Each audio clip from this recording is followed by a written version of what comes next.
पांचवें टेस्ट मुकाबले के तीसरे दिन टीम इंडिया ने रचा इतिहास। शुभमन गिल और रोहित शर्मा के शतकों के बाद देवदत्त पड्डीकल और सरफराज खान के अर्धशतकों ने भारतीय टीम को पहुंचाया 500 रनों के करीब। नमस्कार दोस्तों, स्वागत है आपका एक बार फिर हमारे चैनल में। दोस्तों, भारत और इंग्लैंड के बीच पांचवें टेस्ट मुकाबले के दूसरे दिन भारतीय टीम ने शानदार परफॉर्मेंस करते हुए इस मुकाबले में पूरी तरीके से पकड़ बना ली है। तो दोस्तों, आपको आज के दिन के खेल का पूरा हाईलाइट इस वीडियो में बताएंगे, लेकिन दोस्तों उससे पहले आप भी आज के दिन भारतीय टीम की तरफ से रोहित शर्मा, शुभमन गिल, सरफराज खान और साथ ही साथ देवदत्त पड्डीकल के शानदार परफॉर्मेंस को देखकर खुश हैं तो इस वीडियो को लाइक जरूर कर दें और साथ ही साथ अभी तक चैनल को सब्सक्राइब नहीं किया तो चैनल को सब्सक्राइब करके बेल आइकन जरूर दबा लें। तो चलिए दोस्तों, जानते हैं इस बेहद ही शानदार मुकाबले के दूसरे दिन का पूरा हाईलाइट शुरुआत से ही।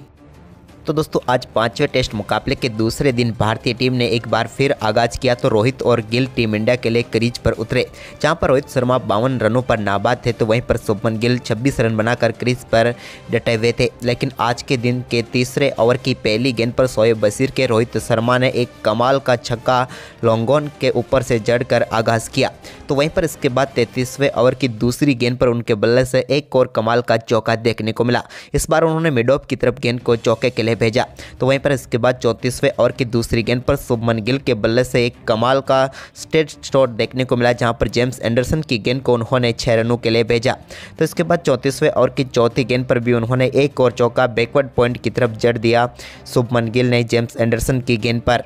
तो वहीं पर रोहित शर्मा ने भी शानदार तरीके से 36वें ओवर की आखिरी गेंद पर एक और शानदार चौका बैकवर्ड पॉइंट की तरफ भी लगाया और टीम के लिए एक और महत्वपूर्ण चौका जड़ दिया। तो वहीं पर इसके बाद 37वें ओवर की आखिरी गेंद पर यहां पर स्लिप में रोहित शर्मा आउट होते होते बचे, लेकिन यहां पर उन्हें एक ड्रॉप कैच के साथ एक बेहतरीन चौका भी मिला और बशीर को एक और सफलता मिलते मिलते रह गई। तो वहीं पर 38वें ओवर की तीसरी गेंद पर मार्क वुड के कवर की तरफ एक और कमाल का चौका शुभमन गिल के बल्ले से देखने को मिला। तो इसके बाद गेंदबाजी करने आए मार्क वुड के ओवर में भी एक और शानदार चौका यहां पर जड़ने में कामयाब हुए शुभमन गिल। ये एक्स्ट्रा कवर की तरफ खेला हुआ एक कमाल का शॉट था। तो इसके बाद उन्होंने एक शानदार पुल शॉट खेला और गेंद को चौके के लिए बाउंड्री लाइन की तरफ भेज दिया और शानदार बल्लेबाजी करते हुए शुभमन गिल ने एक और शानदार अर्धशतक पूरा कर लिया। शुभमन गिल दूसरी पारी में तो शानदार बल्लेबाजी कर ही रहे हैं, लेकिन आज पहली पारी में भी उन्होंने शानदार अर्धशतक जमा कर टीम के लिए महत्वपूर्ण योगदान दिया। तो वहीं पर इसके बाद 42वां ओवर एक बार फिर जब डालने आए मार्क वुड तो उनके ओवर में यहां पर किनारा लेकर गेंद एक बार फिर 4 रनों के लिए बाउंड्री लाइन के पार चले गई और इसी के साथ शुभमन गिल ने इस सीरीज में 400 रन भी पूरे कर लिए। शुभमन गिल और रोहित शर्मा के बीच अब शानदार पार्टनरशिप आगे बढ़ रही थी और टीम इंडिया मजबूत स्थिति में पहुंच चुकी थी। इसी बीच 48वें ओवर की दूसरी गेंद पर भी शानदार बल्लेबाजी करते हुए रोहित शर्मा ने मार्क वुड की गेंद को एक बार फिर से चौके के लिए बाउंड्री लाइन के पार भेज दिया और इस चौके के साथ ही भारत और इंग्लैंड का स्कोर अब बराबरी पर आ गया था, यानी कि दोनों टीमें 218 रन बना चुकी थी। लेकिन इसके बाद शुभमन गिल ने एक बार फिर शानदार परफॉर्मेंस दिखाया और यहाँ पर उन्होंने शोएब बशीर को टारगेट करते हुए उनकी एक गेंद पर शानदार शॉट खेला और गेंद को छक्के के लिए बाउंड्री लाइन के पार भेजा। तो इसके बाद टॉम हार्टली के ओवर में रोहित शर्मा ने भी कमाल का शॉट खेलते हुए एक और चौका जड़ दिया, यह भी उनके बल्ले से निकला हुआ कमाल का चौका था।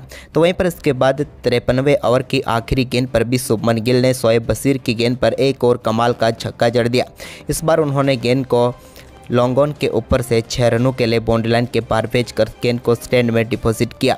दोनों बल्लेबाजों ने पहले सत्र में भारतीय टीम के कोई भी विकेट नहीं गिरने दिया, क्योंकि दोनों बल्लेबाज जिस तरीके से संभल कर बल्लेबाजी कर रहे थे वो वाकई काबिले तारीफ थी। तो वहीं पर इसके बाद दोस्तों शुभमन गिल के बल्ले से एक और शानदार छक्का यहाँ पर शोएब बशीर की ही गेंद पर देखने को मिला, ये भी उन्होंने मिड विकेट बाउंड्री लाइन को तरफ 6 रनों के लिए गेंद को भेजा। तो वहीं पर इसके बाद 58वें ओवर की आखिरी गेंद पर रोहित शर्मा ने सिंगल के साथ कमाल की बल्लेबाजी करते हुए अपना बेहतरीन शतक पूरा कर लिया। रोहित की कमाल की बल्लेबाजी रही और इस सीरीज में उनका ये दूसरा शतक है, जबकि टेस्ट कैरियर का उनका 12वां शतक देखने को मिला। रोहित ने एक बार फिर कप्तानी पारी खेलते हुए टीम इंडिया को मुश्किल स्थिति से उबार कर शानदार तरीके से यहाँ पर इंग्लैंड के स्कोर से आगे ले जाकर बढ़त दिलाने में कामयाबी हासिल की। तो वहीं पर इसके बाद शुभमन गिल ने भी ज़्यादा देर तक इंतजार नहीं किया और 59वें ओवर की दूसरी गेंद पर उनके बल्ले से निकले हुए एक और शानदार चौके ने भी उनको भी टेस्ट शतक की तरफ बढ़ा दिया। कमाल की बल्लेबाजी करते हुए उन्होंने अपने टेस्ट कैरियर का चौथा शतक जड़ दिया, जबकि नंबर 3 पर बल्लेबाजी करते हुए ये इनका दूसरा टेस्ट शतक है।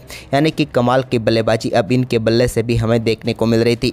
इसके बाद उनके बल्ले से एक और शानदार चौका 61वें ओवर की चौथी गेंद पर देखने को मिला, जब गिल ने यहां पर एंडरसन की गेंद को ड्राइव के जरिए मिडॉन की तरफ चौके के लिए भेज दिया। इसी के साथ दोस्तों आज के दिन के पहले सेशन का समाप्ति हुई, जहां पर दोनों बल्लेबाज शतक तक तो पहुंचे ही, साथ ही इस सेशन में भारतीय टीम के लिए शानदार परफॉर्मेंस करते हुए 30 ओवर में 129 रन जोड़ दिए और दोनों बल्लेबाजों के बीच कमाल की पार्टनरशिप हुई। लेकिन इसके बाद दोस्तों यहाँ पर दूसरे सेशन की शुरुआत हुई तो यहाँ पर ओवर डालने आए बेन स्टोक्स, जो कि इस सीरीज में पहली बार गेंदबाजी कर रहे थे और उन्होंने पहली ही गेंद पर रोहित शर्मा को बोल्ड करके पेविलियन भेज दिया। रोहित शर्मा ने 162 गेंदों का सामना करते हुए 103 रनों की शानदार पारी खेली। तो वहीं पर इसके बाद 63वें ओवर की दूसरी गेंद पर शुभमन गिल को भी जेम्स एंडरसन ने पेविलियन भेज दिया। इन्होंने 150 गेंदों पर 110 रन बनाए और भारतीय टीम को बैक टू बैक 2 झटके यहाँ पर मिले। लेकिन इसके बाद नए बल्लेबाज क्रीज पर उतरे देवदत्त पड्डीकल ने बेन स्टोक्स की गेंद पर शानदार कवर ड्राइव के जरिए बेहतरीन चौका लगाया। ये इनके टेस्ट कैरियर का पहला चौका था। तो वहीं पर इसके बाद दोस्तों यहाँ पर सरफराज खान ने भी बेन स्टोक्स के 66वें ओवर की 5वीं गेंद पर एक और शानदार चौका जड़ने में वो भी कामयाब हुए। इसके बाद तो पड्डीकल ने 67वें ओवर की चौथी गेंद पर भी कवर और पॉइंट के बीच में से गेंद को शानदार तरीके से चौके के लिए बाउंड्री लाइन के पार भेजा। कमाल का गैप ढूंढा इन्होंने और एक और शानदार चौका जड़ दिया। तो वहीं पर पड्डीकल और दोनों बल्लेबाजों ने भारतीय टीम को एक बार फिर बैक टू बैक झटकों से उबारने की पूरी कोशिश की। इस दौरान पड्डीकल ने आक्रामक खेल दिखाते हुए 69वें ओवर की पहली व तीसरी गेंद पर 2 शानदार चौके जड़े, जबकि इसी ओवर की 5वीं गेंद पर भी उनके बल्ले से एक और शानदार चौका देखने को मिला, जिसके चलते वे अब 31 गेंदों पर 30 रनों तक पहुंच गए थे। इसके बाद 75वें ओवर की पहली गेंद पर टॉम हार्टली के सरफराज खान ने भी एक और शानदार चौका लगाया, जहां पर उन्होंने बैकवर्ड स्क्वायर लेग की तरफ गेंद को चौके के लिए बाउंड्री लाइन के पार भेजा। 75वें ओवर की चौथी गेंद पर एक और चौके के साथ दोनों बल्लेबाजों के बीच शानदार 50 रनों की पार्टनरशिप भी पूरी हो गई और भारतीय टीम को एक बार फिर से 2 झटकों से यहाँ पर उबारने में ये दोनों बल्लेबाज कामयाब हुए। इसके बाद मार्क वुड के ओवर में सरफराज खान के बल्ले से एक कमाल का अपर-कट शॉट भी देखने को मिला, जहां पर कमाल तरीके से उन्होंने गेंद को चौके के लिए भेजा। तो इसके बाद उन्होंने सामने की तरफ एक स्ट्रेट ड्राइव के जरिए भी एक बेहतरीन चौका वो जड़ने में कामयाब हुए। अब सरफराज खान आक्रामक बल्लेबाजी करते हुए नजर आ रहे थे और धीरे धीरे अपने अर्धशतक की तरफ बढ़ते हुए नजर आए, लेकिन इसी दौरान उनके बल्ले से एक कमाल का पुल शॉट भी देखने को मिला मार्क वुड की गेंद पर, जहां पर उन्होंने गेंद को 6 रनों के लिए बैकवर्ड स्क्वायर लेग के ऊपर से बाउंड्री लाइन के पार भेजा। 144 की स्पीड से आई इस गेंद को उन्होंने सीधे स्टैंड में डिपॉजिट कर दिया। तो वहीं पर इसके बाद 81वां ओवर डालने आए शोएब बशीर के ओवर में शानदार तरीके से अपने अर्धशतक तक पहुंचे सरफराज खान, जब उन्होंने शानदार तरीके से ओवर की आखिरी गेंद पर एक शानदार चौका लगाया और इस चौके के साथ ही बेहतरीन अर्धशतक पूरा कर लिया। इनका ये अर्धशतक भी आक्रामक तरीके से ही आया, क्योंकि 55 गेंदों पर इन्होंने अपनी 50 पूरी कर ली। तो इसके बाद 82वें ओवर के आखिरी गेंद पर भी देवदत्त पड्डीकल ने एक और शानदार चौका जड़ा यहाँ पर जेम्स एंडरसन की गेंद पर, और इस शानदार चौके के साथ ही आज के दिन का एक और सेशन समाप्त हो गया। और ये सेशन भी भारतीय टीम के लिए काफ़ी शानदार रहा, क्योंकि 2 विकेट जरूर गंवाए, लेकिन अंत में भारतीय टीम ने शानदार वापसी की। 24 ओवर में 112 रन बनाए। इसके बाद दोस्तों तीसरे सेशन में टीम इंडिया एक बार फिर जब मैदान पर उतरी तो भारतीय टीम को पहली ही गेंद पर शोएब बशीर ने सरफराज खान को पेविलियन भेजा और भारतीय टीम को बड़ा झटका दिया। सरफराज खान काफ़ी शानदार बल्लेबाजी कर रहे थे, लेकिन यहां पर टी ब्रेक के बाद जब पहली गेंद पर भारतीय टीम को उनके रूप में एक और झटका लगा। हम बात करें सरफराज खान की तो उन्होंने 60 गेंदों पर 56 रनों की शानदार पारी खेली। तो वहीं पर इसके बाद दोस्तों पड्डीकल ने कमाल की बल्लेबाजी करते हुए 87वें ओवर की पहली गेंद पर लॉन्ग ऑन के ऊपर से एक कमाल का छक्का जड़ा और इस शानदार छक्के के साथ ही उन्होंने अपना बेहतरीन अर्धशतक पूरा कर लिया। टेस्ट कैरियर के डेब्यू मुकाबले में इन्होंने 83 गेंदों पर अर्धशतक तक पहुंचे। ये अर्धशतक के बाद उन्होंने 88वें ओवर की पहली गेंद पर एक और शानदार चौका लगाया। यहां पर उन्होंने बेहतरीन तरीके से गेंद को फ्लिक किया और चौके के लिए भेजा। तो वहीं पर दोस्तों इसी ओवर की तीसरी गेंद पर भी ऑफसाइड की तरफ उनके बल्ले से एक और शानदार चौका देखने को मिला। यानी कि शानदार परफॉर्मेंस जारी था उनका, लेकिन 93वें ओवर की पहली गेंद पर शोएब बशीर ने उनको भी बोल्ड करके पेविलियन भेजा और पड्डीकल के रूप में भारतीय टीम को एक और झटका लगा। लेकिन अपने डेब्यू मुकाबले में शानदार बल्लेबाजी करते हुए 103 गेंदों पर बेहतरीन 65 रनों की पारी खेलकर देवदत्त पेविलियन लौटे। तो वहीं पर इसके बाद दोस्तों यहाँ पर ध्रुव जुरैल क्रीज पर उतरे तो उन्होंने 94 ओवर की पहली गेंद पर एक लेट कट के जरिए गेंद को शानदार तरीके से स्वीपर कवर की तरफ चौके के लिए बाउंड्री लाइन के पार भेजा। तो वहीं पर इसके बाद 98 ओवर की पहली गेंद पर भी उन्होंने टॉम हार्डली की एक और गेंद को शानदार तरीके से बैकवर्ड पॉइंट की तरफ चौके के लिए बाउंड्री लाइन के पार भेजने में कामयाब हुए। लेकिन इसके बाद 101वें ओवर की चौथी गेंद पर वो बड़ा शॉट खेलना चाहते थे, लेकिन ध्रुव जुरैल अपना कैच बेन डकेट को थमा बैठे और शोएब बशीर ने एक और सफलता यहां पर दिला दी इंग्लैंड की टीम को। ध्रुव जुरैल की बात करें तो 24 गेंदों पर 15 रन बनाकर पेविलियन लौटे। वहीं पर उनके आउट होने के बाद 102वें ओवर की पहली गेंद पर टॉम हार्टली ने रविंद्र जडेजा को भी एलबीडब्ल्यू आउट करके पेविलियन भेज दिया और भारतीय टीम को बैक टू बैक 2 ओवर में 2 झटके लग गए। यहाँ पर हम बात करें रविंद्र जडेजा की तो वो काफ़ी देर से संघर्ष करते हुए नजर आ रहे थे। 50 गेंदों का उन्होंने सामना किया, लेकिन सिर्फ 15 रन बनाकर वो भी पेविलियन लौटे। तो इसके बाद दोस्तों इसी ओवर की आखिरी गेंद पर रविचंद्रन अश्विन को भी टॉम हार्टली ने बोल्ड करके पेविलियन भेज दिया और भारतीय टीम को एक और करारा झटका दिया।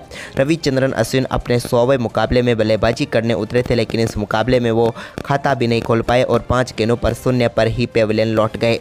इसके बाद दोस्तों 106वें ओवर की दूसरी गेंद पर कुलदीप यादव ने बैकवर्ड स्क्वायर की तरफ कमाल का शॉट खेलते हुए गेंद को चौके के लिए बाउंड्री लाइन के पार भेज दिया। ये इनका कमाल का स्वीप शॉट था जहां पर इन्हें एक बेहतरीन चौका मिला।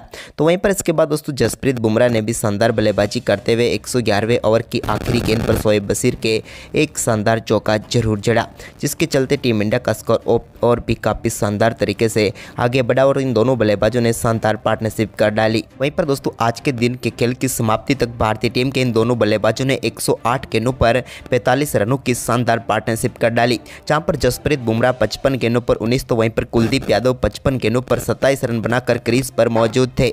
वहीं पर दोस्तों भारतीय टीम के पास फिलहाल 255 रनों की बढ़त हो चुकी, जबकि भारतीय टीम का स्कोर 473 रन है। आखिरी सेशन में भारतीय टीम ने 97 रन बनाए। तो दोस्तों आपको क्या लगता है तीसरे दिन टीम इंडिया 500 रनों तक पहुंच पाएगी? आप हमें अपनी राय कमेंट में जरूर दें।